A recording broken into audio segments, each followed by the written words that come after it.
Hello, and welcome back to Book and Page.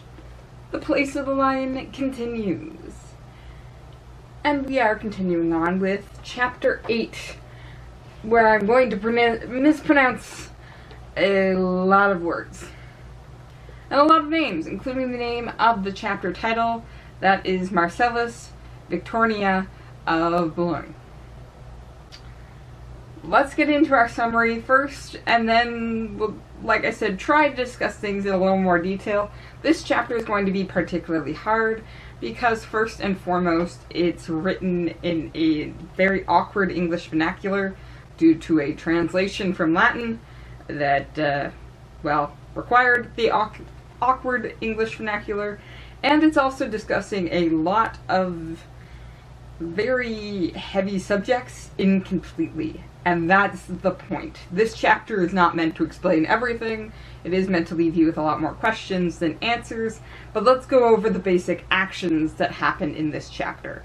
So we pick up right after Anthony has escaped the house from Miss Wilmot and Mr. Foster and their attack, where he finds himself surprisingly calm and cheerful, having dealt with it. Now, he does wonder if Mr. Richardson could possibly also attack him, but decides, hey, I've already faced down two, let's go ahead and meet the man. Now, when he does, he's actually surprisingly open with Richardson. He fully admits what just happened. To the maid, of course, he didn't say anything. He made a reference and then, told her, go in there and ask, because that's a great plan. But with Richardson, Anthony assumes that he knows a lot more that's happening, and it turns out Richardson does. The two of them seem to be well aware that Miss Wilmot and Mr. Foster have been taken over by one or another of these ideals. In fact, Richardson is not overly surprised, because while they're very different personality-wise, he's noticed that they both really want power. They're not the strongest people in the group, and they want to be. So, the fact that the creatures, beings, forms have taken over, it's simply actually their wishes aligning with them for right now, and eventually they'll be utterly destroyed by what's taken hold of them. It's not raising them up in any sense. Or at least that's Richardson's opinion, though he does say that he tries not to form too many of those about other people. They then go on to dig into Marcellus. This is an ancient text that Mr. Beringer picked up from another country, and upon discovering that he couldn't understand it very much, gave it to Mr. Richardson for translation. And Mr. Richardson has been translating it from the Latin. Now, it's one of those weird, disconnected historical texts where it was written supposedly by Marcellus to Pope Leo, but the man also admits that it's partially a translation of somebody further back. And so it's a question of what observations are occurring here, what is one age, what's another. And this is true of a lot of histories. Unfortunately, a lot of our histories are written by people just generations after the supposed events occurred, so you have to take everything with a grain of salt. But we're hitting a lot of really important notes that you're suddenly like, oh, I should be paying attention. So Richardson reads out some of this, and while much of it is incomplete, we do have this idea that we're not talking about the Platonic forms anymore. We are seeing a type of divine angel interacting with the world. I say type of divine angel because this text does give us some sense. One, we're not talking about flowy dress angels. The seraphim mentioned directly, well, the descriptions in the Bible are closer to this than the nice little white wings and halos. It should always be noted that in the Bible, one of the first things an angel has to say upon appearing to a human is be not afraid. These things are terrifying. They're not nice to look at. The other one is the fact that there's a dragon who also has his angels.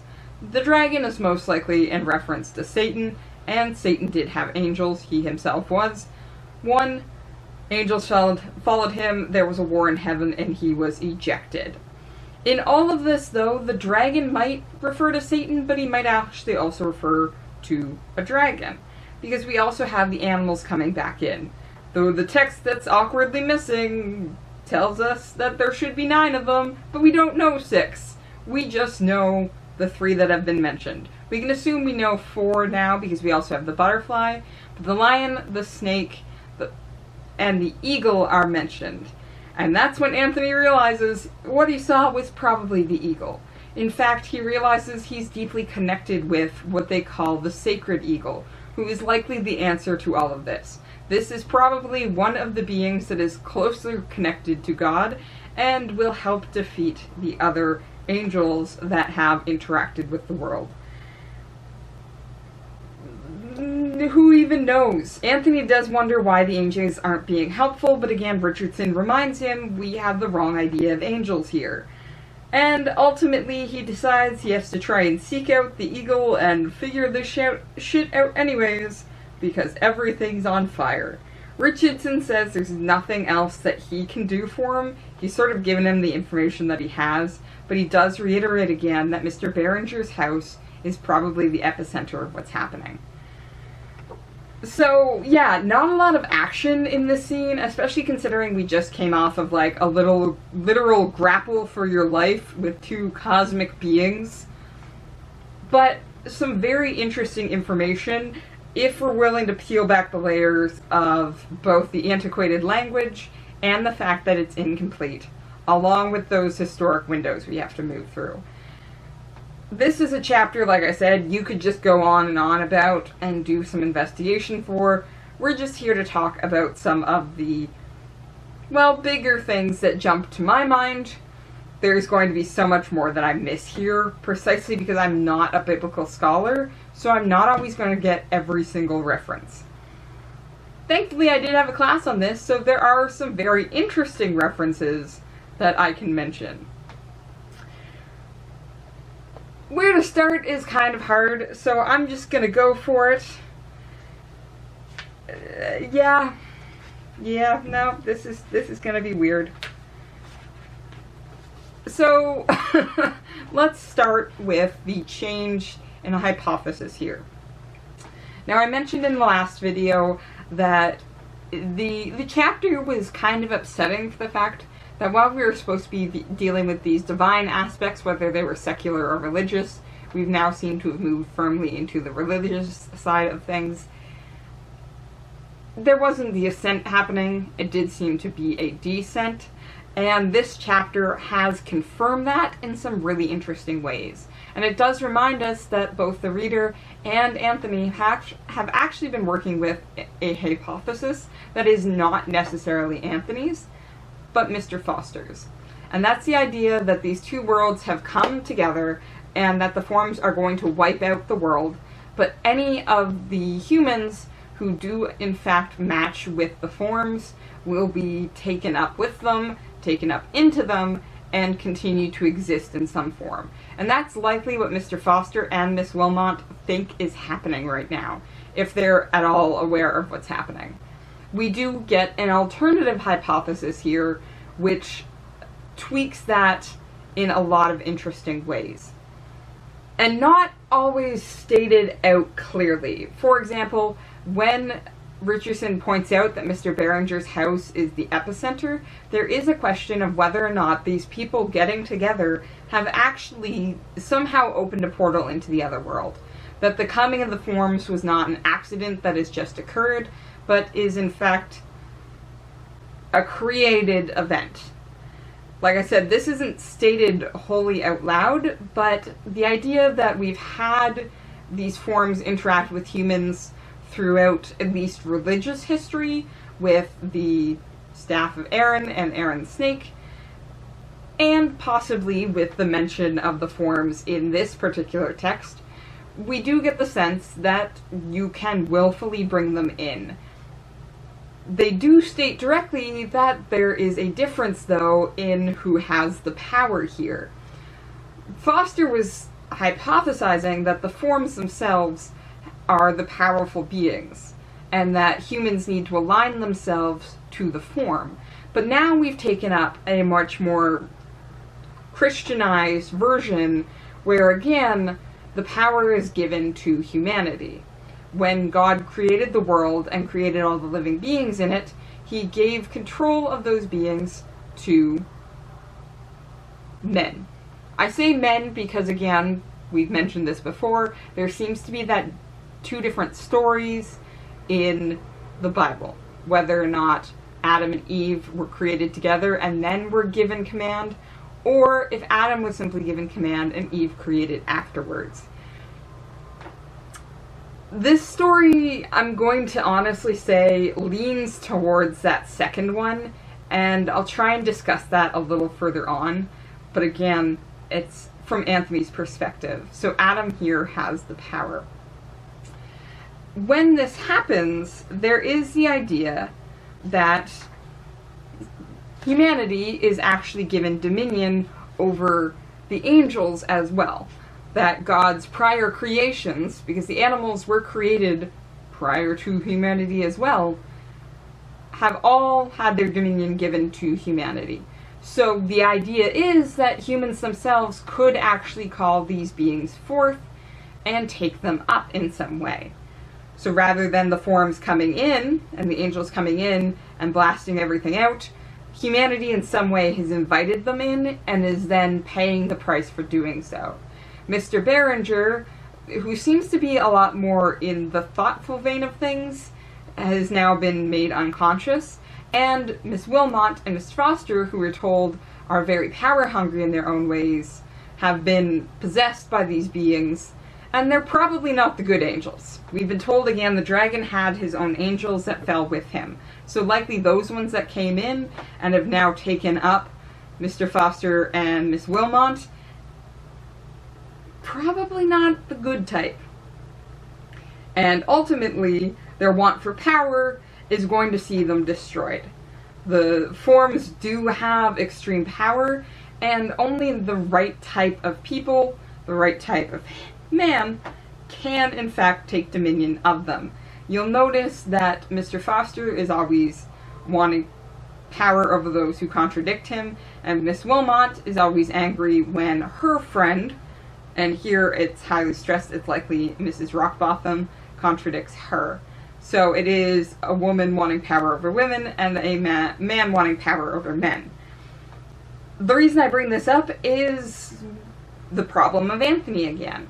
We see him stating specifically that he wants dominion over not only these forms, but also Damaris. There are several times where he attempts to take charge and force his will upon her, even though she has directly stated several times she does not want what he wants for her. He simply takes this as a childish selfishness and misunderstanding that she simply hasn't figured out he wants what's best for her. Again, that dominion in this case is probably fine because it's a dominion of a man over a woman. The proper form of things. Letting it go. Letting it go. So ultimately, what we actually have here is in fact a very human story. The divine is involved here, but we can't see the Platonic forms as the complete and total ideal that is divine in and of itself, as perhaps Plato would have envisioned. We are instead seeing the angelic forms, which are still subservient both to God and then here possibly to humanity as well. At least humanity that is worthy and willing to take up that dominion. So far, who do we have? It's Anthony. And that's why the sacred eagle here has started to become connected with Anthony. We've had him described as moving like a bird. He realized the birds were gone and saw what we now know to be the sacred eagle above him, which is also at the time when he had his vision and was able to stand up to the lion. So ultimately, we have Anthony, our hero, associated to the form that we really need him to be associated to. Interestingly enough, though, we're also probably told it's not a single form that's necessary. And I find this very interesting. It's in the dedication to Pope Leo.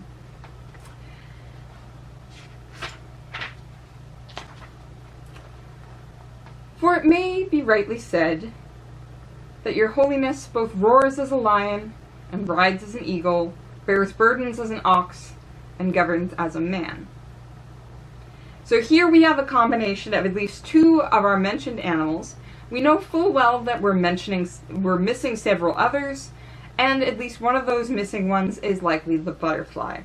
But here we're also given ox and man, which does open up the question of whether or not man can be considered one of these forms, or, again, if he has dominion over them. What's fairly interesting is that these animals are also associated to the four apostles who wrote the four Gospels.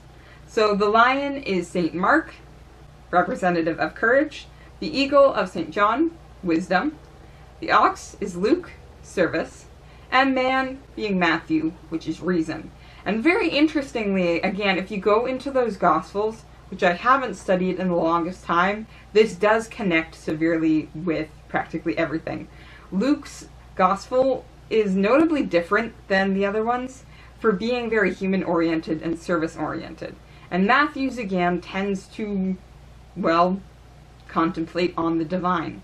So this comparison is really interesting. And Pope Leo, we're told, is the combination of all of these.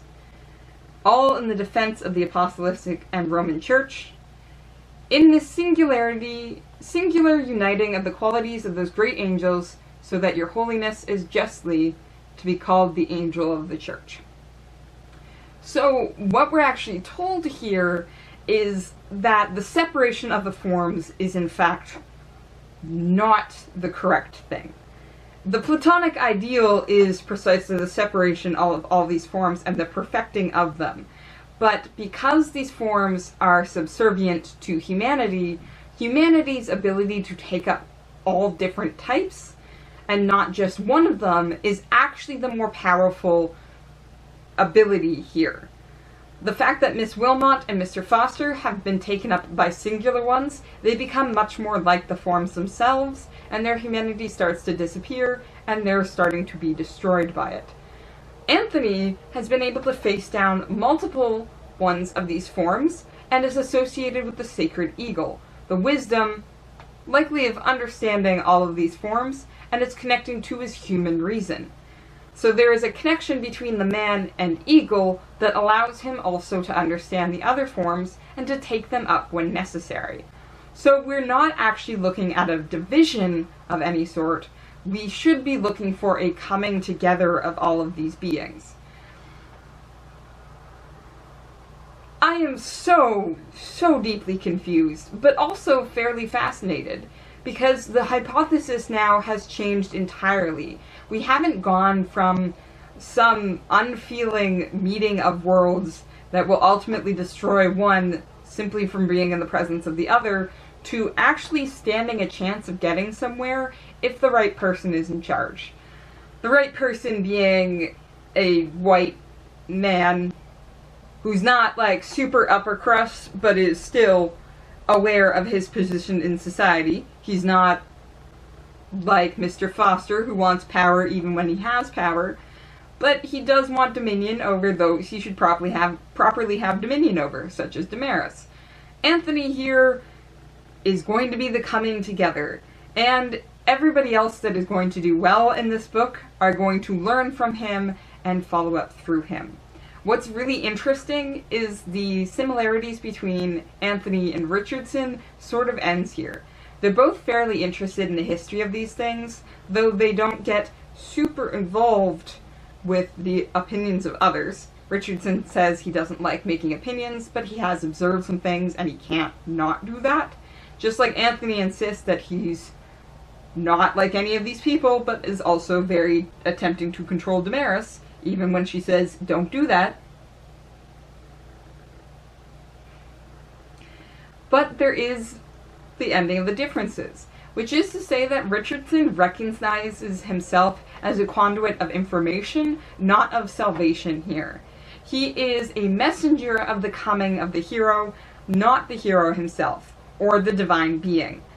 Richardson here is a lot more like John the Baptist. He's been given information about what is to come, and he's started calling the correct people together. that is passing the information on to Anthony so Anthony can take up the mantle of the salvation that is necessary for this place. There is a point where Richardson simply needs to stop and say, I can't do anymore. I don't know anymore. Anything done from here has to be you. It can't be me. He's still facing the problem. He's simply recognizing his own limitations and admitting to them. I'd be deeply curious to get a look inside Richardson's head here, because Anthony notices that he admits that he's done everything he can in a more remote voice. I've told you what Marcellus said, what he thought was the only safe method of dealing with them. Myself, I think he was right. So we can, in fact, advise Anthony, but he can't help any further than that. And that sort of makes him pull back. He speaks in a remote voice. So you wonder how he himself feels about this. Can he trust Anthony to do the right thing and ultimately save the world? Or is Richardson simply having to face down the fact that he's done all he can and ultimately it might be for naught anyways? Is he seeing something that is going to save the world or destroy it and not being able to do anything else about it? Probably. Admittedly, again, the Bible is full of these characters. They're people who are attempting to follow the word of the divine, or God, and have to accept the consequences, whether they're good or bad. How that makes you feel? Well, there are some interesting parallels. Abraham and Isaac. Abraham was asked to sacrifice his one and only son, Isaac. Ultimately, God spared Isaac and thanked Abraham for his service, giving him a lamb to sacrifice. Is that what is going to happen here, or is the world going to be sacrificed like in the flood with Moses? That's the hard part. And again, all of these stories are also mostly coming from the male perspective. Abraham makes the choice to sacrifice his son, but does he ever tell his wife, the mother of the boy, what's happening? No, because she would smack him, grab the kid, and run. Is that problematic? Well, in the idea of faith, yes. But in the idea of humanity, not necessarily. And the fact that the angels are meant to be subservient to humanity, there are a lot of problems with all of this. And truth be told, even, well, people in religion have constantly grappled with this. There are multiple medieval plays about Christian stories that take up the other perspective. We hear of Moses' wife who's like, what do you mean the world's about to get destroyed? And the mother of Isaac wants to know why you're trying to kill her kid. Here, we're getting one perspective, but we're constantly being told that female perspective is weak and wrong and childish. It doesn't necessarily make me feel great about it, but it does seem to certainly fit the prior perspectives we've had. So from here, we're going to see some transformations happen, and Anthony is on his way to find an eagle. I'm going to keep reading, and I hope you do too. See you next time.